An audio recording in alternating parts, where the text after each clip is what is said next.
यहाँ से screen share करते हैं।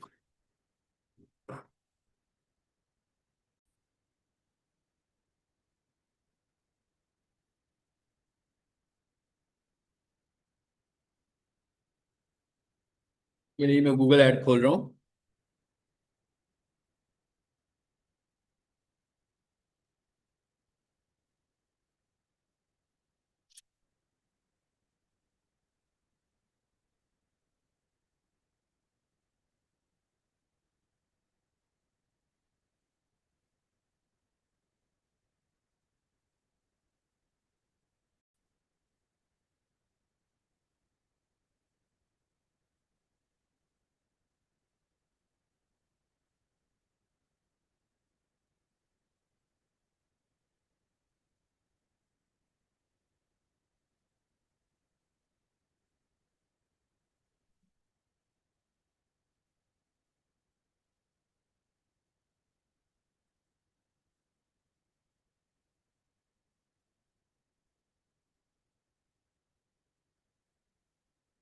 से वाला जगह पे क्लिक हुआ।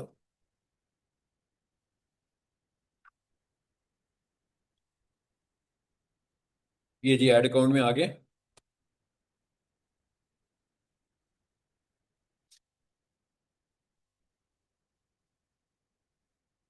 अब जो ऐड बनाने की साइंस है ना, वो हमने काफी हद तक सीख ली हुई है। तो वो सारी चीजें बिल्कुल वैसे ही होंगी जैसे हमारे पास सर्च ऐड में थी। यानी लोकेशंस वगैरह, ये सब चीजें उसी तरह की आएंगी हमारे पास जैसे सर्च ऐड में आ रही थी। तो मैं यहां से गया जी न्यू कैंपेन में। उसी तरह नेमिंग कन्वेंशंस वही हैं।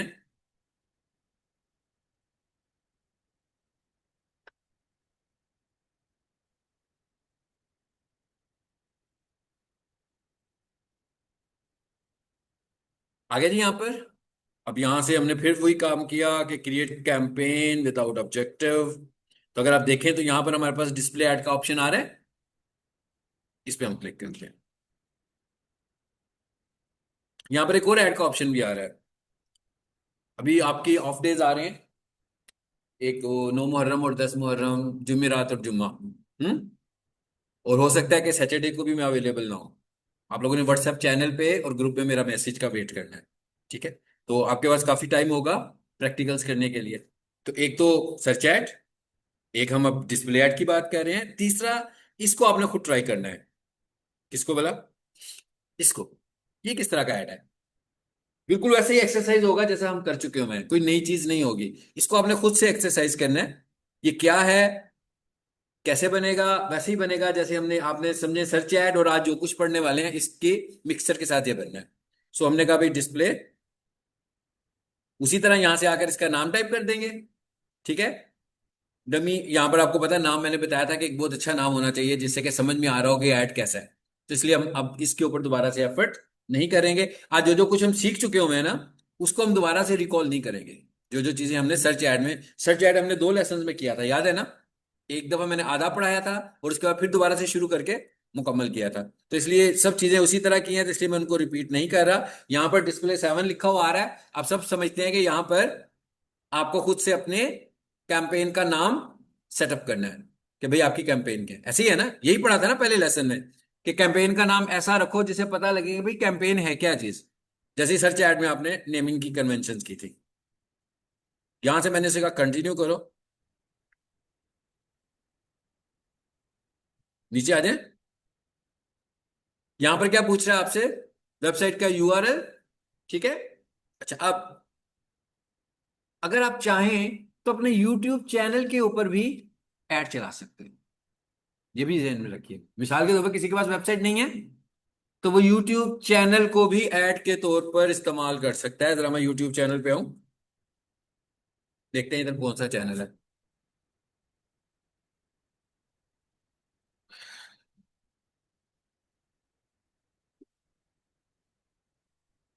ये तो इसी का आ गया। इस पे क्लिक करो।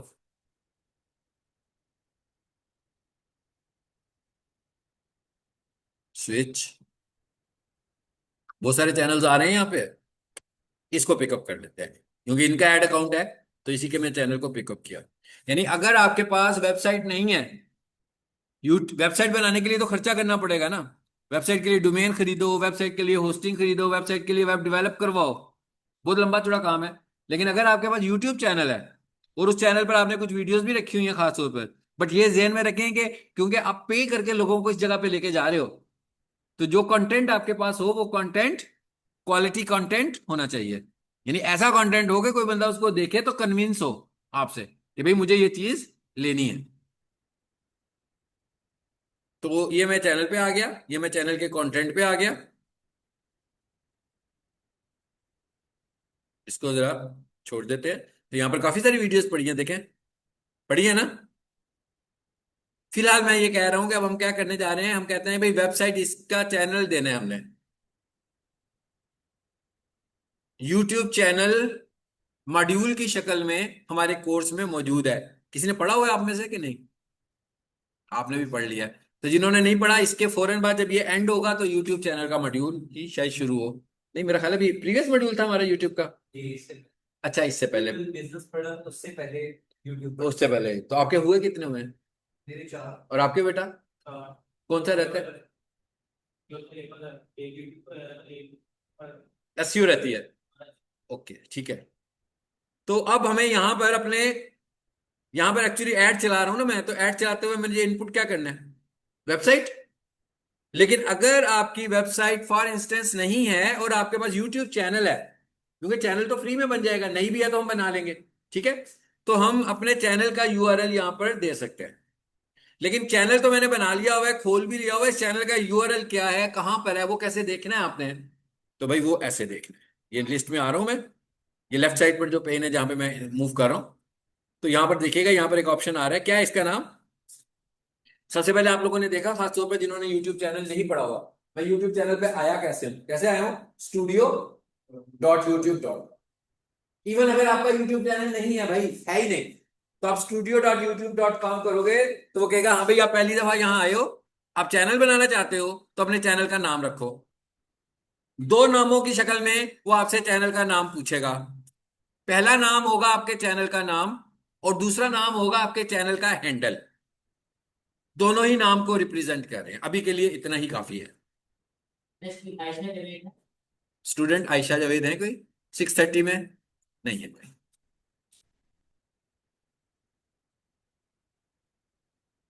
चलो इधर आ जाते हैं जरा, तो कस्टमाइजेशन पे आ जाए। आगे थोड़ा सा नीचे आते हैं।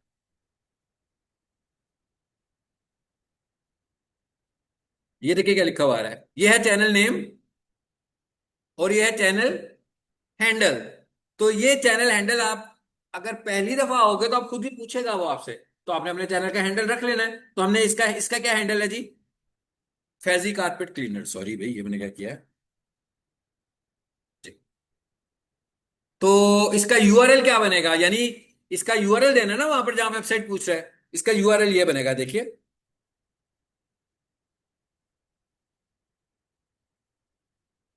ठीक है, youtube.com/@, यानी हैंडल को हम कैसे टाइप करते हैं? @ लिख के, और उसके बाद जो भी उसका नाम होता है।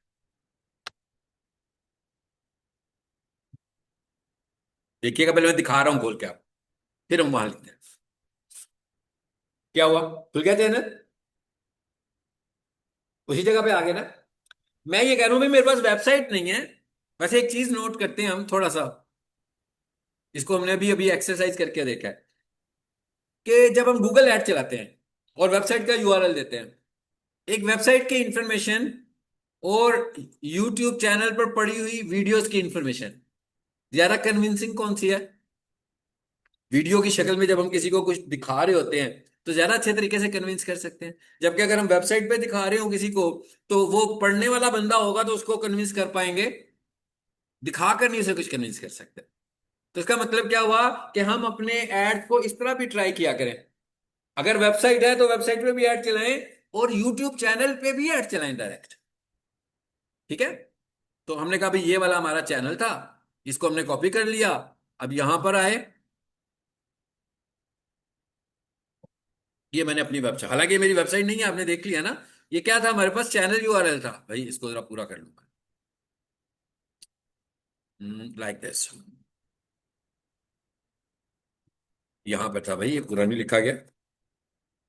चलो, यानी वेबसाइट हो तो वेबसाइट भी दी जा सकती है, चैनल हो तो उसमें कुछ वीडियोस लगा दें, खासतौर पे अपनी प्रमोशन की अच्छी सी वीडियो शूट करवाएं, बनवाएं और वो यहाँ पे लगा दें। अब जब भी कोई बंदा इस पर क्लिक करेगा तो उसको आपकी वीडियोस ही नजर आएंगी ना चैनल के ऊपर, तो वो ज्यादा उसे कन्विंस कर सकती हैं परचेज करने के लिए। जैसे मिसाल के तौर पर मैं अगर आपको इसकी वीडियोस दिखाऊं,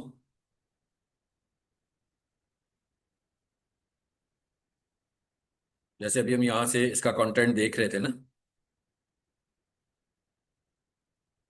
अब किसी बंदे ने अगर इसकी सर्विसेज लेनी है तो उसको ये वाली वीडियोस अगर डायरेक्ट नजर आ रही होंगी तो ज्यादा कन्विंसिंग है ना।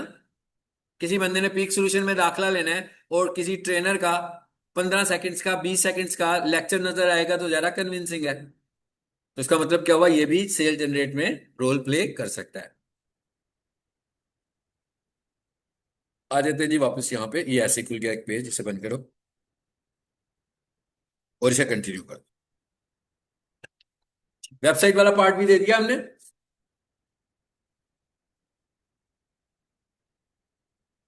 आगे चलते हैं हम।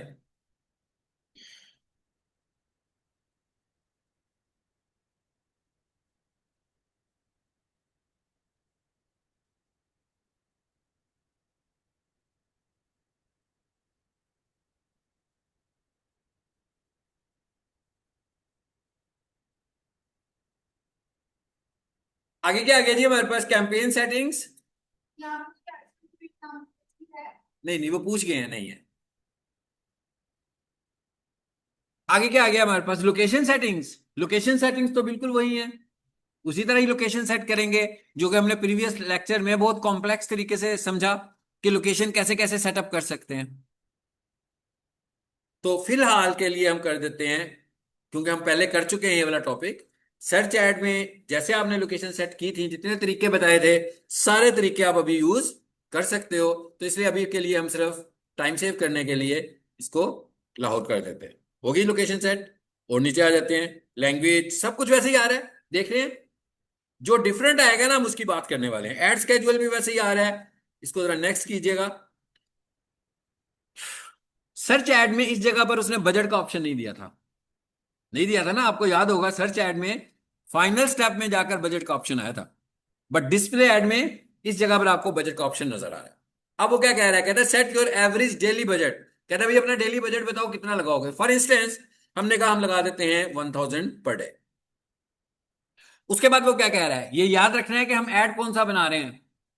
हम ऐड इस वक्त बना रहे हैं डिस्प्ले ऐड, बैनर ऐड, तस्वीर की शक्ल में जो ऐड दिखाने हैं वो वाले। तो what do you want to focus on, convergence. ये याद रखिएगा कि जब हम अवेयरनेस कैंपेनिंग कर रहे होते हैं, जब हम अवेयरनेस कैंपेन्स रन कर रहे होते हैं, तो अवेयरनेस कैंपेन्स का मतलब ही क्या होता है, ब्रांडिंग। कन्वर्जेंस इसका मतलब नहीं होता। कन्वर्जेंस इसमें हो सकती है बट इसका मकसद नहीं है। कन्वर्जेंस मार्केटिंग फनल में लास्ट स्टेज आती है।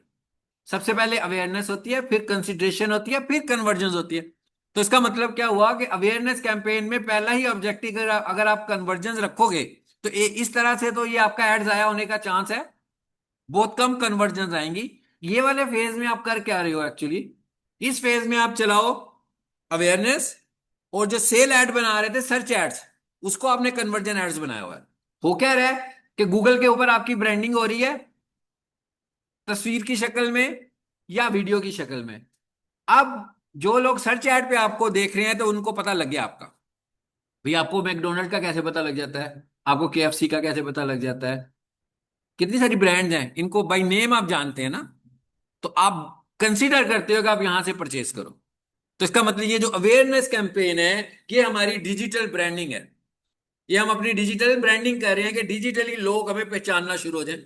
तो जब लोग डिजिटली हमें पहचानना शुरू हो जाएंगे तो इसका मतलब क्या हुआ, मतलब पिज्जा हट का पिज्जा और एक वैसे ही कुछ जमील पिज्जा है, फर्क है ना दोनों का। अब पिज्जा हट वाला कन्वर्जन एड चला रहा हो, सेल आएगी ना। लेकिन अगर जमील पिज्जा वाला चला रहा होगा तो उसको तो कोई जानता ही नहीं है। तो मे भी कोई ऐसा बंदा जो कि बहुत ही प्राइस कॉन्शियस हो, उससे शायद मंगवा ले, लेकिन ज्यादा सेल उसकी नहीं होगी। पहले जमील पिज्जा को अपनी कैंपेनिंग करनी पड़ेगी, लोगों को बताना पड़ेगा। अब उस कैंपेनिंग में ट्रेडिशनल कैंपेनिंग भी शामिल हो सकती है। और डिजिटल कैंपेनिंग भी। डिजिटल कैंपेनिंग क्या होगी, मेटा एड्स पढ़ रहा होगा तो मेटा पे वीडियो एड्स चल रहे होंगे, उसके तस्वीर वाले ऐड चल रहे होंगे।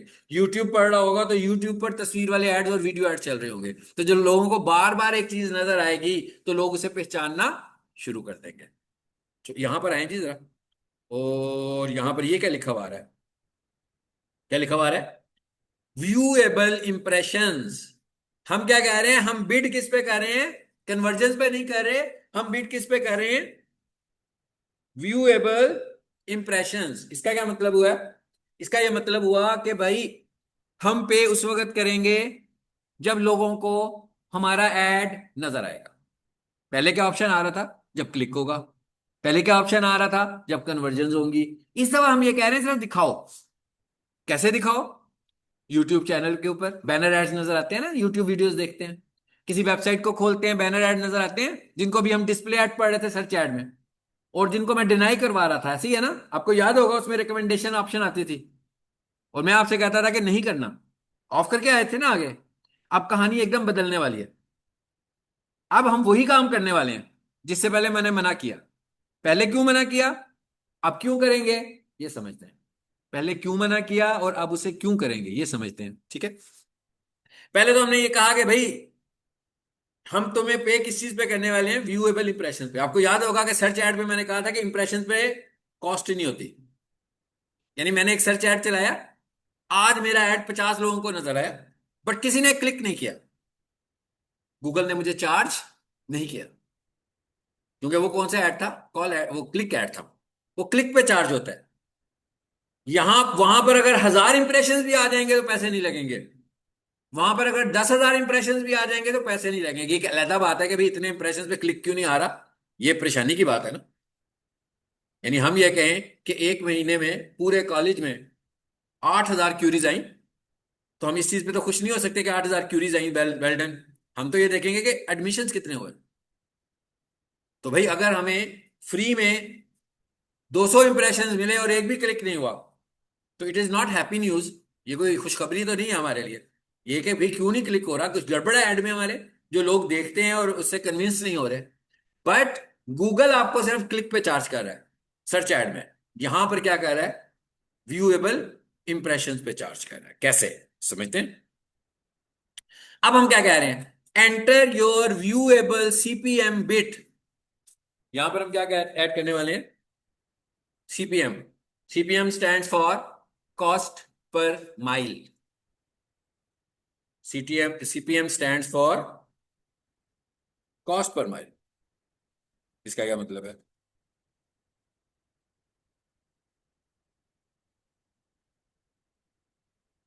माइल इक्वल्स टू, माइल को हम कहेंगे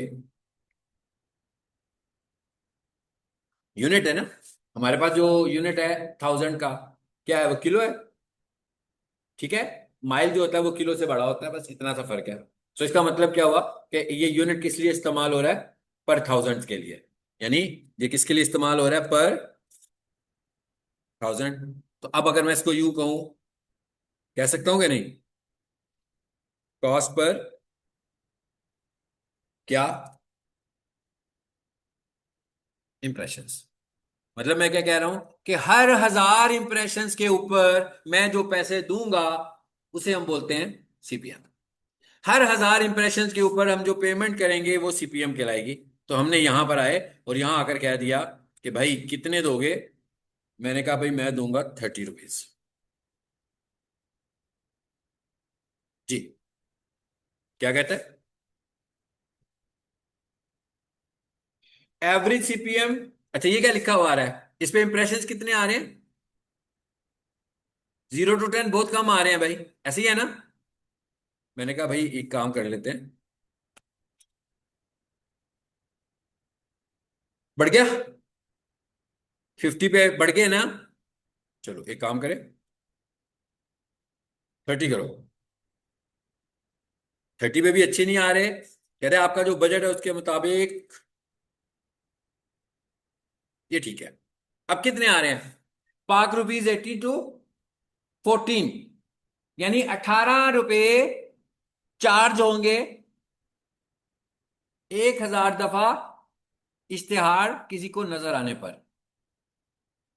यानी आपने लिखा www.geo.tv फॉर इंस्टेंस, मैंने लिखा भाई यहां पर आकर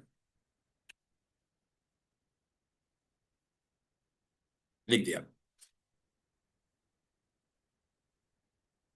अब यहां पर मुझे ये एक इश्तिहार नजर आया आगे, ये गूगल ऐड है।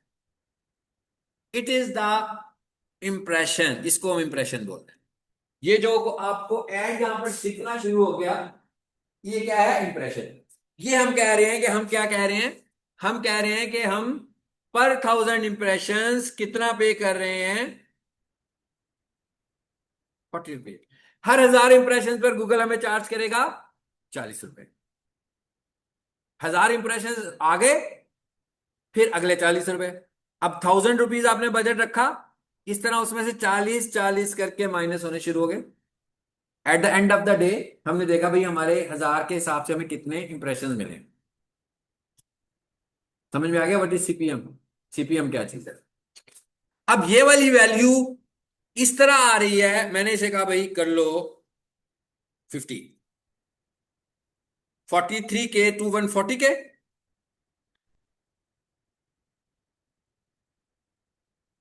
150K टू 300K, बढ़ते जा रहे हैं, बढ़ते जा रहे हैं इंप्रेशंस। अच्छा पहले ये समझना है कि अब हमें इंप्रेशंस इसमें कितने मिलेंगे। ये नहीं समझना कि मुझे 1000 रुपए में मिल रहे हैं। 1000 रुपए में मुझे कितने इंप्रेशंस मिलेंगे? 1000 रुपए में मुझे इतने इंप्रेशंस मिलेंगे जितने जितने मेरे बजट है उसके मुताबिक मिलेंगे ना। 1000 रुपए में जितने आएंगे। अब मैंने क्या कह दिया है, ऊपर क्या लिखा हुआ है जी? 80 रुपीज फॉर इंस्टेंस। हर 80 रुपए पे मुझे कितने मिल रहे हैं? 1000 इंप्रेशंस। तो भाई 1000 - 80 कितने रह गए बाकी? 920। 1000 इंप्रेशंस आ गए। अब मेरा बजट 1000 से कितना हो गया? 920 हो गया। फिर अगले 1000 इंप्रेशन में 80 रुपीज और माइनस हो गए। फिर अगले 1000 इंप्रेशन में से 80 रुपीज और माइनस हो गए। 1000 इंप्रेशन बढ़ते जा रहे हैं। मे बी मेरे मेरे जो इंप्रेशन है वो चले गए, सपोज कर लेते हैं 3000 इंप्रेशन आ गए, 4000 इंप्रेशन आ गए। अब क्या हुआ? यहां पर आकर मेरा बजट खत्म हो गया। यानी मैं 0 0 में चला गया, 1000 रुपया लगाया था, मेरे सारे पैसे कंज्यूम हो गए। कंज्यूम हो गए ना, वेस्ट तो नहीं कहेंगे ना, कंज्यूम हो गए। अब मेरा एड चलना बंद हो जाएगा। तो ये जो कह रहे हैं ना कि इतने इंप्रेशंस, ये इंप्रेशंस मुझे इस कॉन्टेक्स्ट में बता रहा है। ₹5.39 to 80 कहता है इतनी बिट रखोगे, इतनी बिट रखोगे तो इतने इंप्रेशन मिल सकते हैं, डिपेंड्स ऑन योर बजट। अगर आपको और इंप्रेशन चाहिए तो आप 1000 की बजाय अपना बजट कितना कर दो? 2000 कर दो। अगर आपको उससे भी ज्यादा इंप्रेशन चाहिए तो 2000 की बजाय अपना बजट 10,000 रुपया कर दो। अब आपका काउंटर चलता जाएगा ऐड का। और जब एड शाम को खत्म होगा तो अब 3000 इंप्रेशन तो नहीं होंगे, क्योंकि आपने तो 10,000 लगाए थे, तो इसमें तो बड़ी कैपेसिटी है इंप्रेशन की। इस बिट में इंप्रेशन की कैपेसिटी है। अब हमारी ये सीपीएम कब कब बढ़ेगी? जब हमारा कंपटीटर भी अच्छी सीपीएम दे रहा होगा। तो ये अभी मुझे वो प्रीवियस डाटा की बेस पर सीपीएम दिखाने लगा हुआ है कि भैया आपकी सीपीएम इतनी बनने लगी हुई है। जी समझ में आ गया सबको कि व्हाट इज सीपीएम? आगे चलते नेक्स्ट करते हैं जी। ये वाला ऑप्शन भी सर्च ऐड में नहीं था, नहीं था ना। टारगेटिंग मतलब क्या हुआ? ऐड किसको दिखाना है? सर्च ऐड में तो ये पूछता ही नहीं था कि ऐड किसको दिखाना है। उसने क्या कहा था हमें? यूट्यूब पार्टनर्स, पार्टनर्स नेटवर्क एक था। तो मैंने कहा था भाई यूट्यूब पे भी चलेगा, मैंने कहा था गूगल मैप पे भी चलेगा, मैंने आस्क पे भी कहा था चलेगा, मैंने कहा था और कितने सारे, Amazon मैंने कहा था चलेगा। वो पार्टनर्स नेटवर्क था। दूसरा उसने लिखा हुआ आ रहा था डिस्प्ले नेटवर्क। उसमें भी चॉइस कहीं नहीं थी हमारे पास। हमारे पास चॉइस नहीं थी कि हम कहीं ये वाला नेटवर्क चाहिए और ये वाला नेटवर्क नहीं चाहिए। अब लेकिन जब हम डिस्प्ले ऐड बना रहे हैं तो यहां पर हमारे पास चॉइस है। यानी मेरा एक क्लाइंट मुझे ये कहता है कि भाई मुझे ब्रांडिंग करनी है और मैं ये चाहता हूं कि 2 3 वेबसाइट्स हैं और 2 3 यूट्यूब चैनल हैं, बस मैं यहीं पर ही ब्रांड करना चाहता हूं। मतलब जब भी कोई बंदा जियो खोले, जब कोई OLX खोले, जब कोई उर्दू पॉइंट खोले, सपोज कर लिया हमने ये 3 वेबसाइट्स ले ली, हमने कहा भाई वो चाहता है कि मुझे इन 3 वेबसाइट्स पर ऐड नजर आए बस, और किसी वेबसाइट पर ऐड नहीं डालना। अब ये उसने क्यों सिलेक्ट किए, उसे पता है कि भाई इनके ऊपर बहुत ट्रैफिक है, डेली इनके ऊपर ट्रैफिक बहुत ज्यादा आ रही है। फिर उसने मुझे 2-3 यूट्यूब चैनल्स भी बता दिए। उसने कहा भाई ये जो टीवी ड्रामास के चैनल्स हैं, इन पे भी रात को बड़े व्यूज आते हैं। तो उन्होंने कहा भाई एक चैनल ARY का है, एक चैनल हम टीवी का है, एक चैनल जियो वालों का, फॉर इंस्टेंस 3 चैनल भी दे दिए। उसने कहा अब इन चैनल्स पर और इन वेबसाइट्स पर बस, और कुछ नहीं। लेकिन जो सर्च एड में सिनेरियो था, वो क्या था? सर्च ऐड का सिनेरियो था कि सारी की सारी वेबसाइट, भाई जितने भी मोनिटाइज वेबसाइट्स हैं, हमने इसीलिए उसको रोका था। हमने कहा था कि भाई कहीं गलत वेबसाइट्स पे ना ऐड चले, उन पे ना चले जिन पे ट्रैफिक ही ना हो। जिस पे ट्रैफिक ही नहीं है उस पे क्यों ऐड चलाएंगे? यानी कोई भी बंदा इन्वेस्ट करना चाहता हो कि भाई मुझे ऐड चलाना है, तो सबसे पहले वो केबल टीवी का कौन सा स्टेशन चूज करेगा जिसको सबसे ज्यादा देखा जाता हो, जिसके ऊपर सबसे ज्यादा व्यूज हो। और अगर एक बिल्कुल ही नया चैनल लॉन्च हुआ हो और अभी उसके ऊपर व्यूअरशिप भी ना हो, इवन उस पर ऐड ही ना लगते हो, कोई भी ऐड ना चल रहा हो, तो वहां पर सस्ता ऐड भी होगा तो कोई नहीं चलाएगा कि भाई इसका फायदा कुछ नहीं होगा मुझे। ठीक है? तो ये सेटिंग हम कहां करने जा रहे हैं अब? ये सेटिंग हम यहां पे करने जा रहे हैं। आगे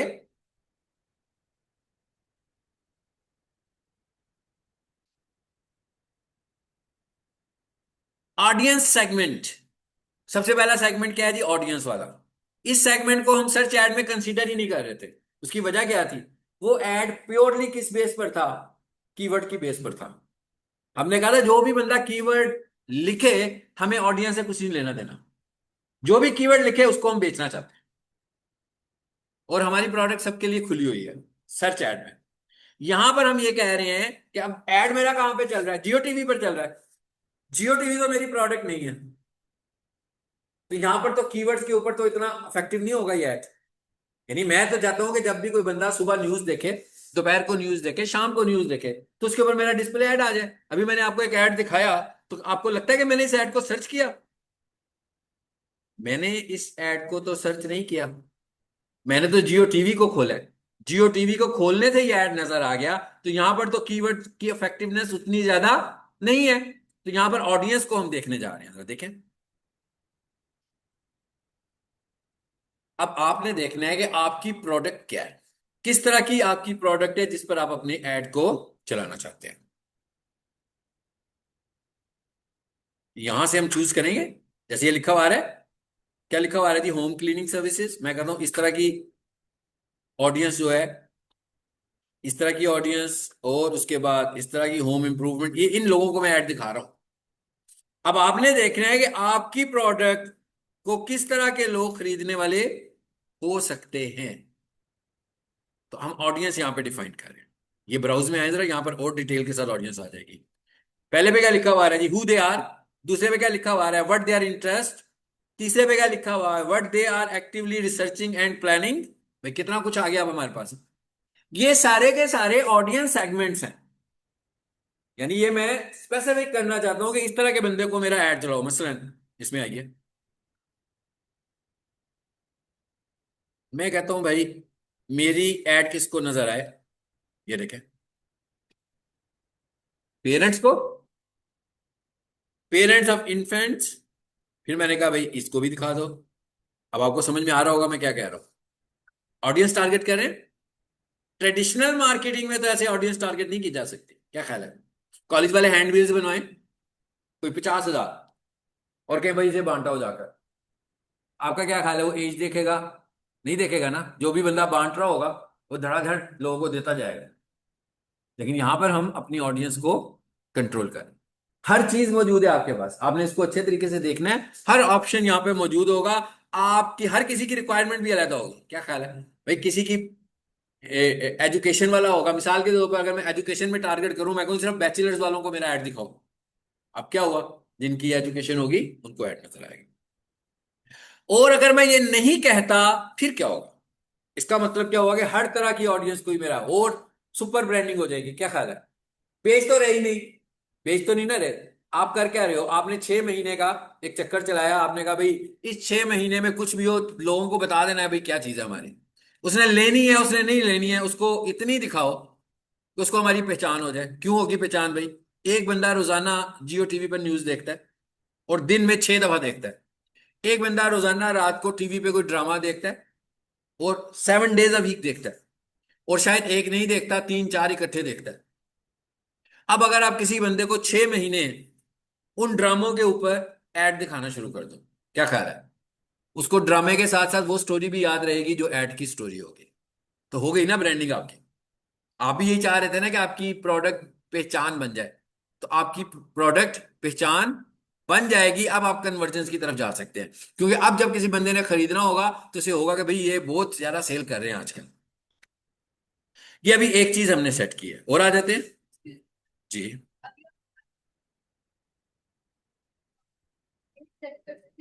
इस एज के बंदे को ही जी बिल्कुल कर सकते। दिखता होगा कि देखने वाले किस एज के, तो किनको? उसकी क्या क्वालिफिकेशन। किनको? अभी आपने कहा जी इस जी, एज मैंने कहा आप सब कुछ कंट्रोल कर सकते हैं। ठीक है। मैंने कहा भाई मेरी जो है ना वो सिर्फ फीमेल को ऐड दिखाओ, मेल को दिखाओ ही ना। और उनकी एज कितनी हो, उनकी एज का सेगमेंट ये हो। अब ये कौन मैनेज कर रहा है ऐड दिखाना? गूगल। तो गूगल ने फिल्टर लगा दिया। अब उन्हें पता कैसे लगेगा इसकी एज कितनी है? आपका आपकी हिस्ट्री आपको शो करती है ना। अब हाँ, फेक अकाउंट्स भी होते हैं, बिल्कुल सही कह रही हैं आप। तो फेक अकाउंट्स में जो एज आ रही होगी वो उसको कंसीडर कर रहा होगा। ठीक है। बिल्कुल ठीक बात है कि ये इट इज नॉट एक्यूरेट।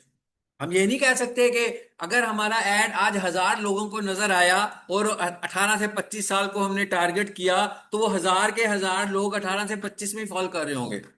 हो सकता है उनमें से कोई 28 साल का भी हो सकता है उनमें से कोई 16 साल का भी हो सकता है उनमें से कोई 30 साल का भी हो, कोई 40 साल का भी हो। बट एनीवेज, गूगल ने तो अपने स्टैंडर्ड से देखा।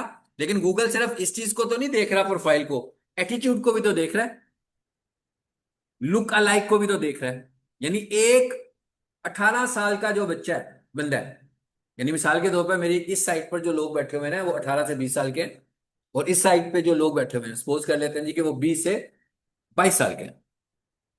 अब मैं कुछ रिजल्ट्स निकालना चाहता हूं कि भाई 18 से 20 साल के जो स्टूडेंट्स होते हैं उनका एटीट्यूड क्या होता है, और जो 20 से 22 साल के स्टूडेंट्स होते हैं उनका एटीट्यूड। मैं अब आपके साथ जब इंटरेक्शन करता हूँ रोजाना, तो मैं इस नतीजे पे पहुंच सकता हूं कि आपकी कैसी आदत है।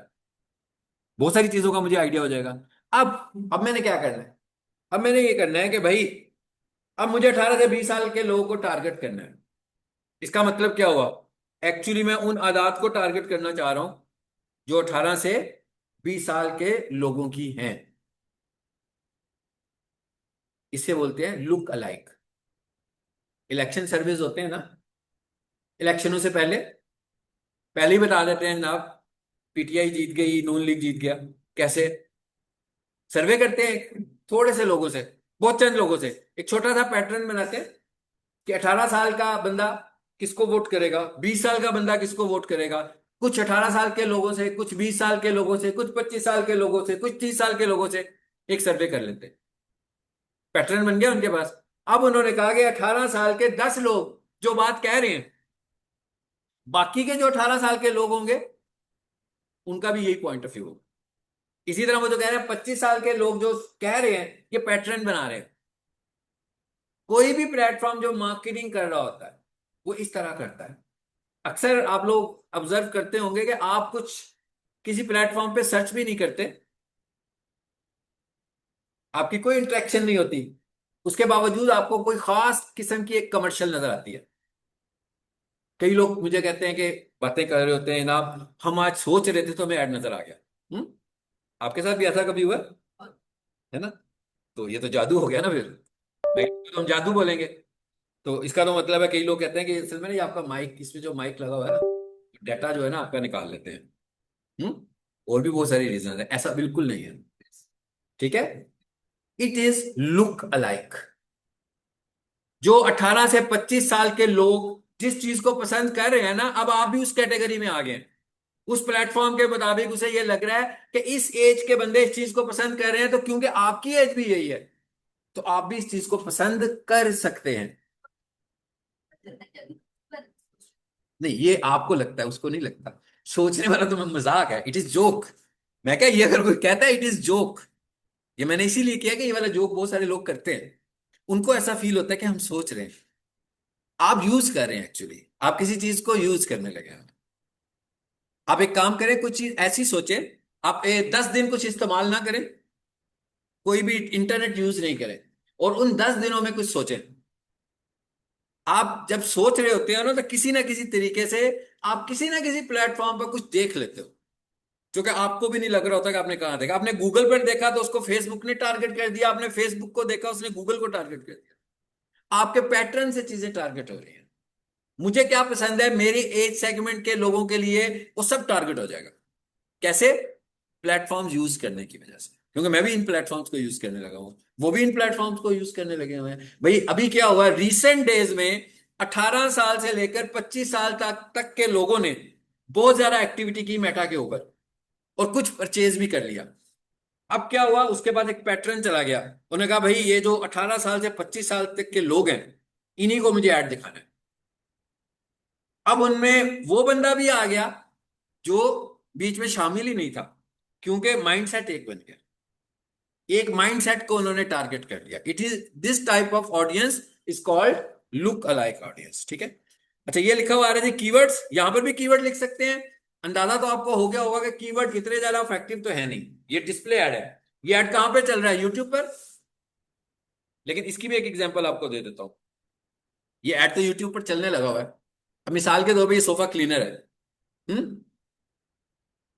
ये क्या करता है, सोफा क्लीनिंग सर्विसेज देता है। एक बंदा है, वो नया सोफा खरीदना चाहता है, नया सोफा खरीदना चाहता है। अब हम यूं कह सकते हैं कि चलो 50% कर देते हैं। 50% ऐसे लोग नया सोफा खरीदना चाहते हैं जिन्होंने पहली दफा सोफा खरीदना है, और 50% ऐसे लोग नया सोफा खरीदना चाहते हैं जिनका पुराना सोफा खराब हो गया है, अब वो नए की तरफ जा रहे हैं, यानी पुराने को एक्सपायर कर रहे हैं और नया खरीद लेंगे।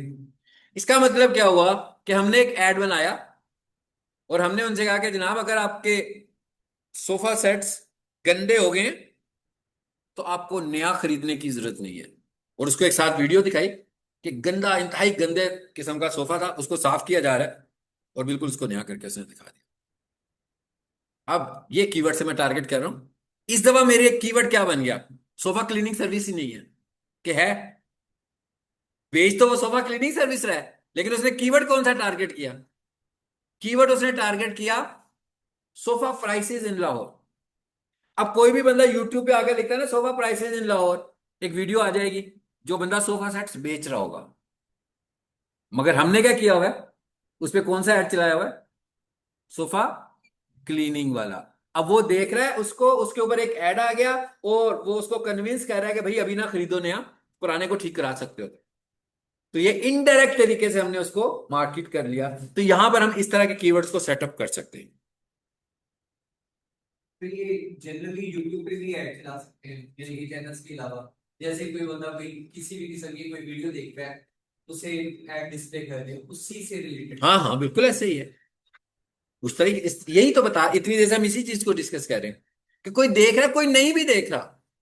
मतलब इधर जो इतने सारे लोग बैठे हुए हैं, इनको तो मैं आसानी से टारगेट कर सकता हूं, लेकिन मैं, और क्या टारगेट हो रहा है, वो लोग भी टारगेट हो रहे हैं जो बिल्कुल इसी माइंडसेट के लोग हैं। प्लेटफॉर्म्स इस तरह टारगेट करते हैं। प्लेटफॉर्म्स आपका डाटा प्राइवेसी नहीं निकाल रहे यहां से, सीक्रेट डाटा नहीं लिया जा रहा है। ऐसा नहीं है कि मैं अब जो कुछ बोल रहा हूं, तो ये माइक जो है वो रिकॉर्ड कर रहा है, तो वो गूगल के पास जा रहा है, और गूगल के पास डाटा। हाँ, बिहेवियर्स कहां से पता लग रहे हैं, आप गूगल ऐड पढ़ रहे हो ना, गूगल के साथ कनेक्ट क्या चीज है आपकी, गूगल ऐड मेटा के साथ क्या कनेक्ट है, फेसबुक, इंस्टाग्राम और व्हाट्सएप। अब आपकी जो व्हाट्सएप चैट है, व्हाट्सएप चैट भी बहुत ज्यादा सिग्नल्स देने लगी हुई है मेटा को, कि भाई इसके इंटरेस्ट क्या है। जो आप अपने दोस्त के साथ चैट कर रहे हैं, जो आप अपनी फैमिली के साथ चैट कर रहे हैं, वो सारी की चैट से भी सिग्नल्स मिल रहे हैं कि आपकी क्या कंसिडरेशन है। फिर ये पैटर्न, सबसे बड़ी चीज है पैटर्न। लेकिन सब किसी को टारगेट करने के लिए ऐसा तो नहीं हो सकता ना कि कुछ भी करना हो। मिसाल के तौर पर हमें एक कैलकुलेशन करनी हो, क्या, कि भाई किस एरिया के लोग पीक सोल्यूशन में ज्यादा पढ़ते हैं, तो मैं क्या करूंगा, सुबह से लेकर शाम तक हमारे पास जितने भी स्टूडेंट्स होंगे, सुबह से लेकर शाम तक हमारे पास जितने भी स्टूडेंट्स होंगे, मैं उनका एक छोटा सा फॉर्म कंडक्ट करूंगा। मैं कहूँगा भैया आपने बताना है आप किस जगह से आ रहे हो। शाम 2 दिन ऐसा किया, 3 दिन ऐसा किया, सारा डाटा आ गया, अब सब लोकेशंस आ गई। उसके बाद हमने किसी को बिठाया, हमने कहा फिल्टर करो। हमने फिल्टर करके पता लगाया, हमें पता लगा भाई अस्क्री 10 से काफी अच्छे लोग आ रहे हैं, ज्यादा लोग आ रहे हैं। ठीक है, फिर हमने दूसरी बनाई, तीसरी बनाई, चौथी बनाई। अब क्या हुआ, अब हमें समझ में आ गया कि मार्केटिंग कहाँ करनी चाहिए। पैटर्न बनाना एक, सिर्फ एक पैटर्न बना। अब क्या होगा, जब मैंने अस्क्री 10 को निकाला बीच में से, तो पता लगा भाई अस्क्री 10 के अंदर से 60% स्टूडेंट है फॉर इंस्टेंस। इसका मतलब ये हुआ कि जब मैं अस्क्री 10 में अपनी मार्केटिंग को बढ़ाऊंगा, तो वहां से कन्वर्जन रेट्स ज्यादा आने शुरू हो जाएंगे। It is called pattern. इस तरह पैटर्न्स बनते हैं। पैटर्न्स कैसे बन रहे हैं, आप फेसबुक यूज नहीं कर रहे, आपके एज फेलोज तो यूज कर रहे हैं, फिर अचानक आप भी फेसबुक पे आ गए, तो वो जो आपके एज फेलोज हैं उसकी वजह से आपको चीजें नजर आनी शुरू हो गई हैं, क्योंकि उसने एक पैटर्न बनाया हुआ है कि इस एज का बंदा, इस लोकेशन का बंदा, इस एजुकेशन का बंदा, इस जेंडर का बंदा, इसे मुझे क्या दिखाना चाहिए। क्या दिखाना चाहिए, जो ज्यादा लोग देख रहे हैं। जो ज्यादा लोग देख रहे हैं वो उसी तरह का कंटेंट आपको दिखाना शुरू कर देगा, आपके इंटरेस्ट पर। आपको ऐसा लगेगा कि जैसे आप सोच रहे थे तो वो हो गया। असल में ऐसा नहीं हुआ, असल में ऐसा हुआ कि उसने पैटर्न बनाए हुए हैं। और पैटर्न बनाए नहीं हुए हैं, ऐसे नहीं है कि बना के रख छोड़े हुए हैं। ये अभी हम फेस गूगल यूज करें, पैटर्न बन रहा है। अभी आप अपना इंस्टाग्राम यूज करेंगे, डाटा उसके पास जा रहा है। अभी आप फेसबुक यूज करेंगे, डाटा उसके पास जा रहा है। सब पैटर्न्स बनने लगे हुए हैं, रन टाइम पर सब पैटर्न चलने लगे हुए हैं। ऐसा कुछ और बनते जा रहे हैं। जैसे हम ये कह रहे हैं ना, डाटा कलेक्ट करते जा रहे हैं। ये नहीं है कि 2022 में डाटा कलेक्ट किया था कि स्क्रीन 10 से ज्यादा स्टूडेंट्स आ गए, बस धड़ाधड़ उधर ही लगे रहो। हमने कहा नहीं भाई, हर सेशन के अंदर ये सर्विस करते रहे। अब हर सेशन से जो डाटा निकलता होगा वो हमें रन टाइम मार्केटिंग करने में हमारी हेल्प करना। ठीक हो गया। सो इसे हमने कंप्लीट नहीं किया आज, इंशाल्लाह नेक्स्ट क्लास में इसको कंप्लीट कर लेंगे। इसके अंदर वैसे रह क्या गया, ये देखें, कीवर्ड्स, टॉपिक्स, प्लेसमेंट्स। यहीं पर आऊंगा मैं अगली क्लास में, और इंशाल्लाह यहां से कंप्लीट करेंगे। चैनल्स, मैंने कहा था ना, चैनल्स पर ऐड चला सकते हैं, वेबसाइट्स पर ऐड चला सकते हैं। तो इंशाल्लाह इसको नेक्स्ट क्लास में इसको भी लेंगे, और एक दो वीडियो क्लासेस को भी हम साथ में करेंगे।